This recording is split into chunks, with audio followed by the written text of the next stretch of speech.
Hello everyone, we're doing the second tutorial today. The first one was about NAND internal flash memory. This one is going to be about USB host. I have my SNES Classic connected to the computer, and I'm going to pretend I used the previous hacci version. I would like to clear out all the remnants that I've had before. I'm going to go into kernel and uninstall. It is always best if you use the previous hacci version to use the uninstall kernel first, at least initially. Here it's going to say wait for your SNES Mini. All you have to do is hold power and reset down until it does this process.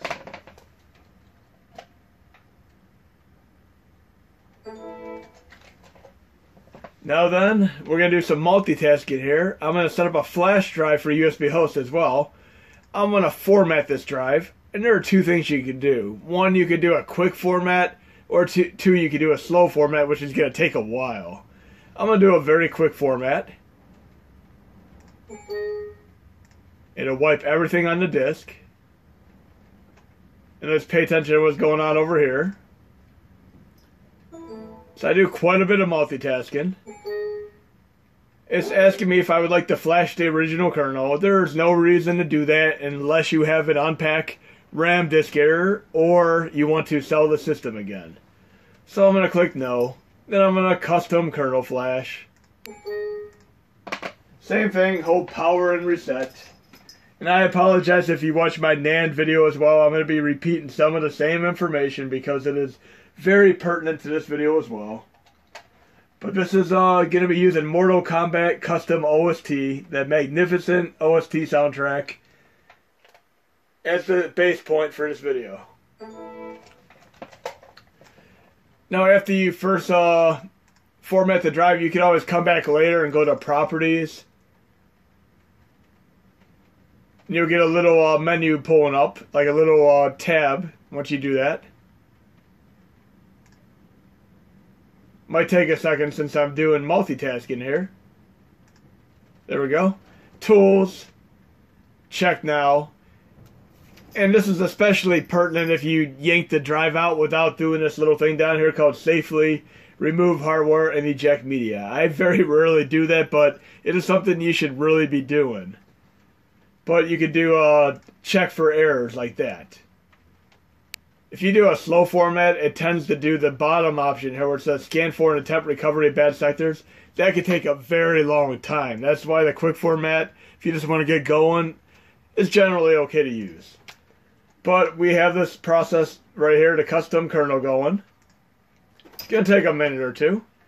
We're going to start prepping the drive for USB host. You're going to have to go in there, and for the record, I did format it in NTFS. Sorry, should I say FAT32? We're going to format it into NTFS. Let's change that right now. NTFS. FAT32 does work as well, but NTFS is more optimal and reliable overall. So we're doing NTFS format right there. Glad I checked. And then we're going to prep the drive for USB host use. And we're nearing the end of this custom kernel flash. And there are two different ways you can install HMODs. One, you can do it internally on the NAND flash memory. Two, you can do it on the flash drive. I'm going to do it through the internal NAND flash memory for starters here. But the first thing you're going to do, once you have your USB host drive going, you're going to go into it and create a folder called Hakchi. Then within that folder, you're going to create a folder called Games. Now then, you're not required to do this unless you have an NES Classic. If you have an NES Classic, you have to additionally create a saves folder. It will not boot properly unless you have the saves folder on the NES Classic. But for the SNES Classic, you do not need to have that folder. I'm doing it with the SNES Classic right now. Then, of course, I'm going to go into the games folder, and I'm going to create my dummy folder. This is where I'm going to put games that I would like to run in a different way, which I will go over to. I've done a video about this. And within the dummy folder, I'm going to put some games in there that I would like to run. I'm going to go to my other flash drive right now. which has some stuff already in there. Dummy folder within there. I have some Final Burn Alpha games I would like to run. I'll copy those over. I have some, we'll just do some of these. Nintendo, PlayStation 1. Just a few of these for test games. Nothing too crazy. We'll do Atari 2600. So we're going to do PlayStation, NES, Final Burn, and 2600 is our test here. I don't have to have all of these Final Burn there, but we're going to finish the rest of this process here. We'll let these copy over right now. And we're going to install some HMODs onto the internal NAND flash memory. Modules, install extra modules. And again, if you go to my core set, which is going to be for 3/31/2018, I would simply copy and paste all of these from below the extras folder right into my Hakchi2 CE directory. And I typically remove the other ones before I replace them. I would delete all the old ones and put all the new ones in their place, which I've already done. So for starters, since we have a few of these things in a dummy folder, I'm going to install a couple HMODs here. We're obviously going to need RetroArch no matter what. You need that to run stuff, and I'm going to install RetroArch Extreme, of course. Since we're running Final Burn Alpha, I'm going to install Final Burn Alpha 2012. We're going to need MAME 2003 since we're running the Mortal Kombat custom samples. And there are two different ways you can install HMODs. You could do one, the FEL slow transfer method, which I just showed you, where you hold down power and reset. We're going to do it the other way. We're going to do it the better transfer method, where you can go up to 100 megabytes in HMODs at a time, whereas with the slower hold down power and reset method, you can't go past 60 megabytes at a time. And this will change in Hakchi2 CE updates. But we're going to install just these ones for now and see where we stand. Stella. And let's look at my dummy folder that I was copying stuff into to see what we're working with here again. 2600 Final Burn Alpha. So we need Stella for 2600. We need RetroArch to run the other cores, obviously. MAME 2003. Final Burn Alpha 2012. So we're going to simply power the system off completely. Wait a few seconds, then power it back on. And this is going to do a proper Clover Shell connection, and you will not have to do the hold down power and reset option. I'm going to click OK now that I waited a few seconds. And it's simply going to do a quick transfer right to my internal NAND flash memory. And we're going to look at this beautiful thing called the debug command prompt here. It's going to show all the data that's transferred over to my internal NAND flash memory.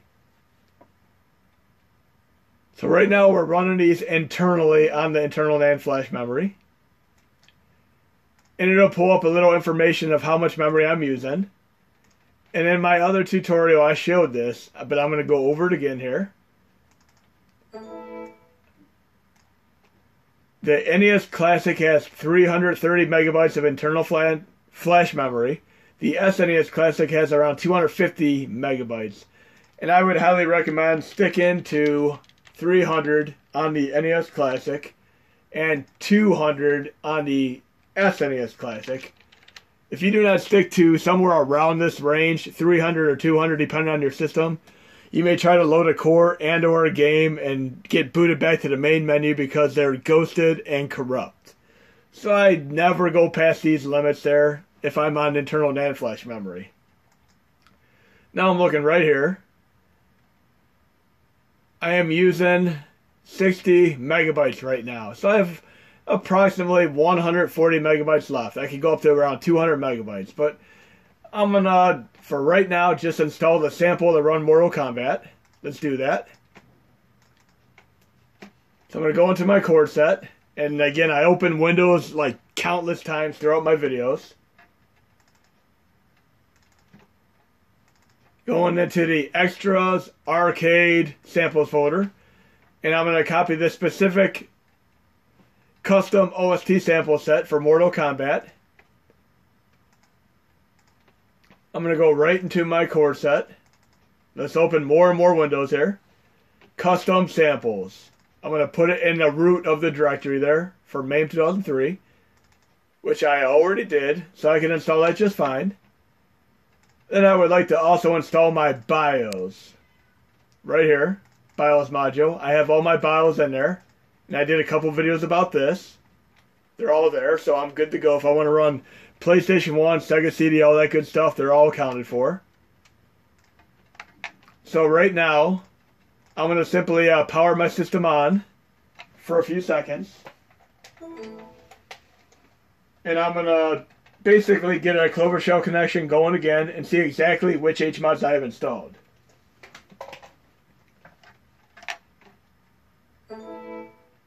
Okay, now I can do uninstall extra modules and I'll see exactly what I have. I have Final Burn Alpha 2012, MAME 2003 Extreme, RetroArch Extreme, and Stella. Now, say I want to run something else. We'll do, go to my dummy folder here.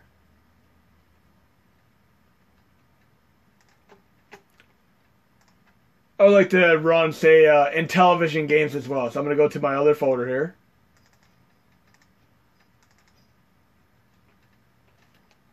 Dummy. We'll do Intellivision here while we're at it. Let that copy over. Then we're going to my Hakchi2 CE. So I have all these accounted for, but I still need to have my Mortal Kombat samples. And you can do the Final Fight or any other samples identically as what I just showed you. So I'm going to go to the MAME custom samples and install that. And I'm going to install the BIOS as well. I do not need to use the dummy folder NAND because I did it manually right here on the flash drive just by going into Hacchi. I went right into Hacchi, Games, and made a dummy folder right here. It was very easy to do. So we're going to install these other things right here. Go back into the Hakchi2 menu here. So we need the MAME custom samples, the MAME BIOS, master BIOS module, should I say. And then we're going to install free INTV for Intellivision.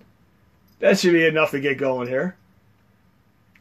Oh, and of course I'm going to need a PlayStation PCSX Rearm Neon if I want to run them PlayStation games.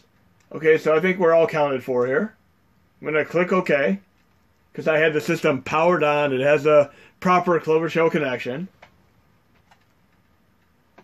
And after I do this stage, I'm going to show you how to run these from the flash drive as well. But I'm running it all internally here, and I'm going to keep it to 200 megabytes or, give or take on my SNES Classic. For my NES Classic, I would keep it around 300 megabytes. So it should give me a proper reading of what memory I'm using here. We'll see where we're at internally here. Takes just a few seconds to get the proper reading. It does it before and after every flash. Here we go. We're using 146 megabytes, so we have roughly 50 to 60 megabytes of working space left. Even though it says 125 here, don't use 125 or you're going to have issues. I can pretty much guarantee that. But right now we're going to boot up the system. Well, actually, we're not going to boot it yet because I want to run this from the USB host flash drive. So let's get that going. Sorry. Okay, let's see where this copying is going here. I do not need to have all of this. I'm going to at least leave some of these here. Now I'm going to show you my personal setup for getting games onto the flash drive. Typically, what you'd have to do is click, say, some of these games right here, for instance.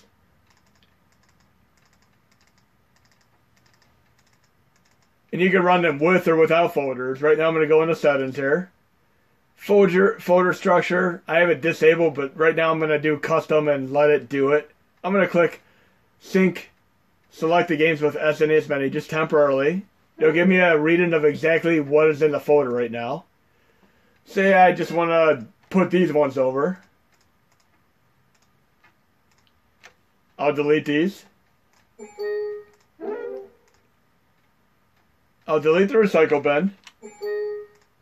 Now cancel and save it. So I have only the games I want, and I could just export them right to the flash drive. But here's where things get really tricky. I'm going to show you the way that it's typically done. I'm going to show you the way that I do it. So I'm clicking export, and I have to manually navigate to the drive, USB host. Click OK. It's looking for the hacci drive. It's going to give me a warning now that I have something in there already. Just watch.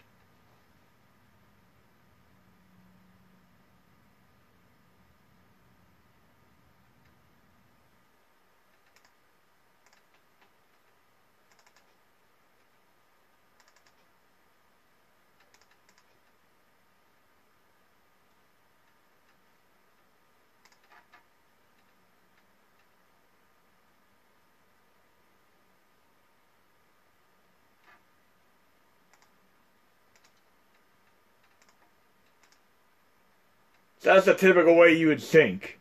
I don't do it that way personally. I'm going to show you my personal way of doing it after it does this.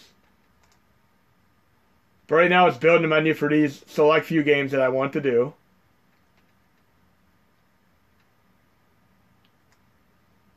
Because it is still doing the folder structure. And you can see right here in this beautiful thing called the debug menu exactly what is going on at any given time. It should be almost done with the process with the games that it's choosing to upload over.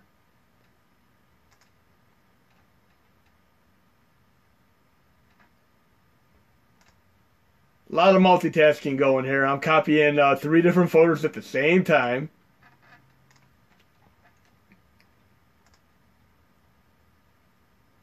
So build all the games there. My 1, 2, 3, 4, 5 games plus the RetroArch icon on the main user interface.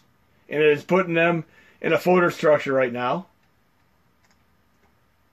Building the menu. But like I said, this is the typical way you do it. I'm going to show you my own personal method that I prefer. The way I do it.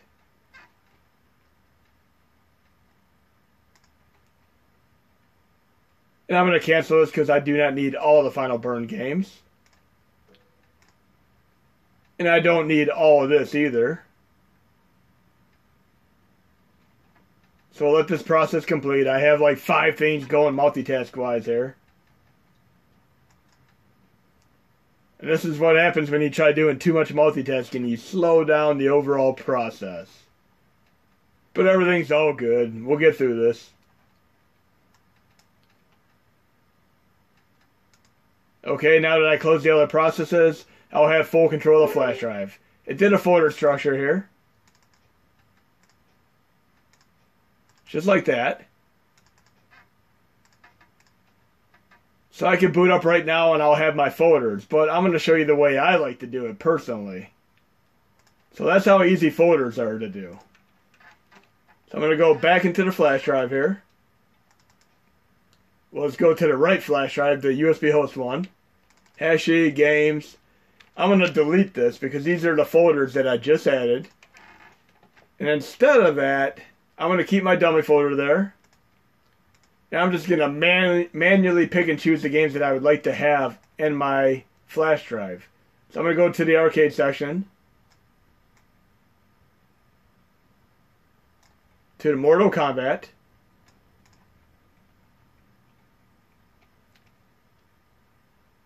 And this is the version with the samples. Right click, show in Windows Explorer. I'm going to click the CLV name, then Games SNES, and it'll navigate right to it instantly. It should pop up right here. And I'm simply going to copy and paste it right here. I don't run folders. I like to run 60 games at a time in one main directory and everything else through the dummy folder. Let's do a few more games here. And it doesn't take very long to do this. I'm going to do the version that doesn't have samples. Same thing, click the CLV folder, Games SNES, copy and paste it.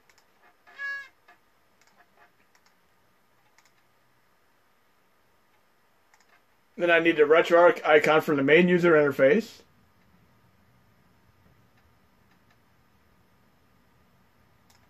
And I never edit my videos, so you get to see me stumble as I go for your entertainment here. Maybe my cat will come in and knock my phone over too. RetroArch has an icon here. Show in Windows Explorer again. Gonna click the CLV folder, Games SNES. Just like that.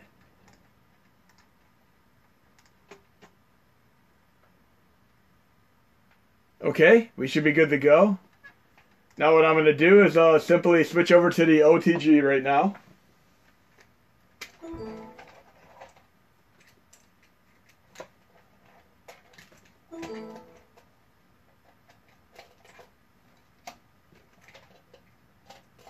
And we're going to boot up.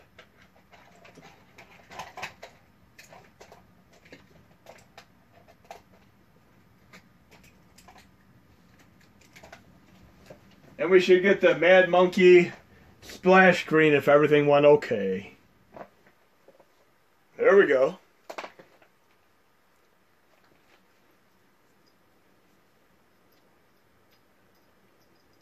Now, if everything went okay, we should be able to play our Mortal Kombat with the samples and such. And right now it's reading the flash drive. It should be booting up in a second here. Initially, it'll do like a slow blink on the flash drive. Then once it starts to truly read the data on it, it'll do a kind of a flash beep, a bunch of quick flashes in a row. That's the typical behavior if you have the LEDs on your flash drive.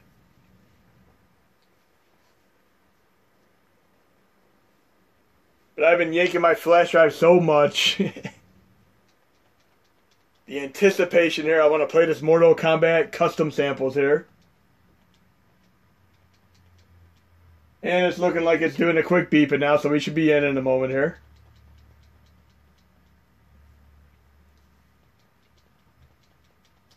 And thank you all for being so patient here. I have the flash drive that I repeatedly yank out of my computer.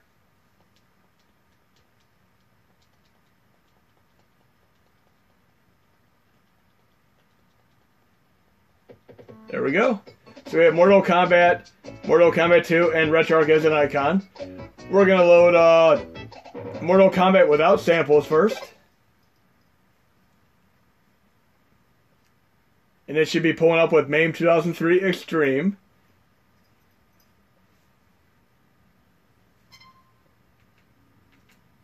MAME 2003, we're good to go. And again, I'm going to go into RetroArch video options and temporarily turn off integer.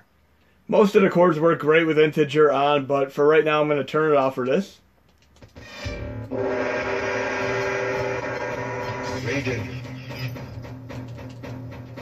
We're listening to the standard music right now.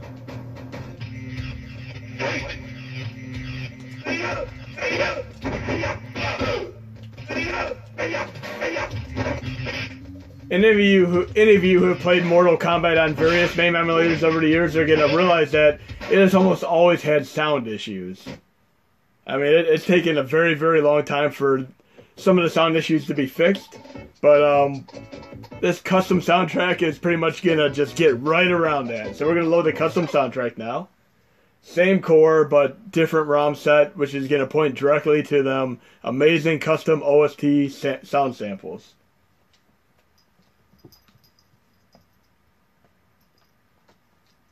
And then we're going to do the dummy folder method, which I set up with that RetroArch icon on the main user interface. So here we go. We have the samples here.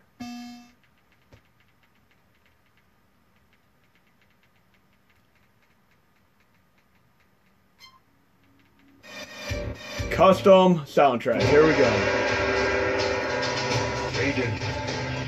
So much incredibly better here. And I'm still absolutely blown away by this music. It's like a whole new ball game.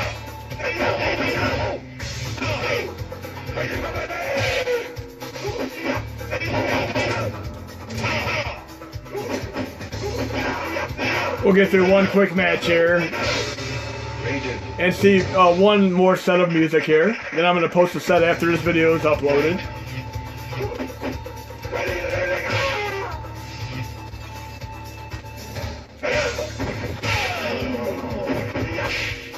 And again, if you want to do the mapping, you could go into your quick menu, controls. You could remap right here, and then you could save the game remap file and just load it whenever you'd like to. I mean, it's many people are going to want to reconfigure these controls for sure.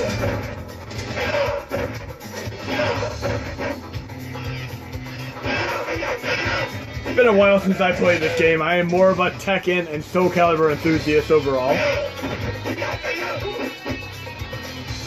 I'm loving this electric guitar in here. Awesome, awesome stuff. And hopefully we'll get, you know, gpstar will have the interest to do more of these games, because right now we have Final Fight and we have Mortal Kombat. Hopefully more will be done. But listen to this incredible soundtrack here. I mean, it's awesome.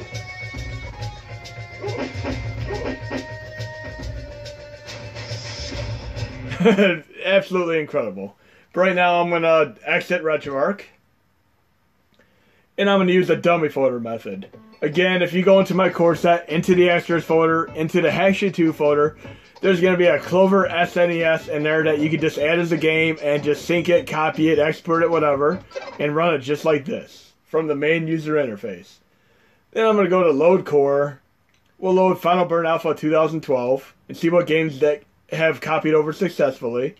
Load content, start directory, dummy folder, FBA. Let's see what we have here. One person wanted me to check out Turbo OutRun. Let's see how that runs. We're going to load archive and Final Burn Alpha 2012.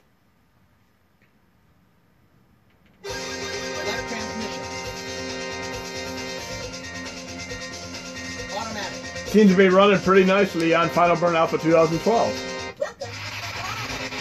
Might need a little bit of tweaking. I might tweak it for the next update. But we have yet another great Outrun game to play. Take a hike, pal.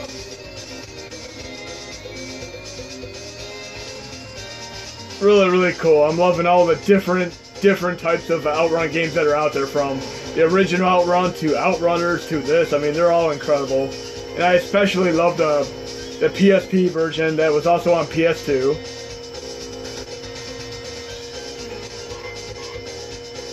Okay, we're going to try another game here. Final Burn Alpha again. What else do we have here?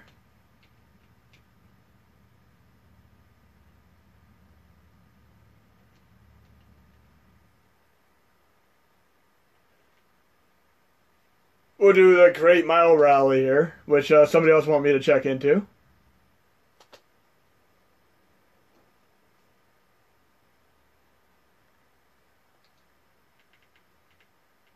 It seems to be running fine.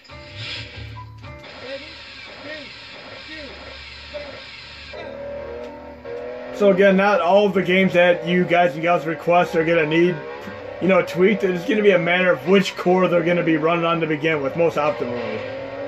I tend to run MAME 2003 and Final Burn Alpha 2012 as my primary cores.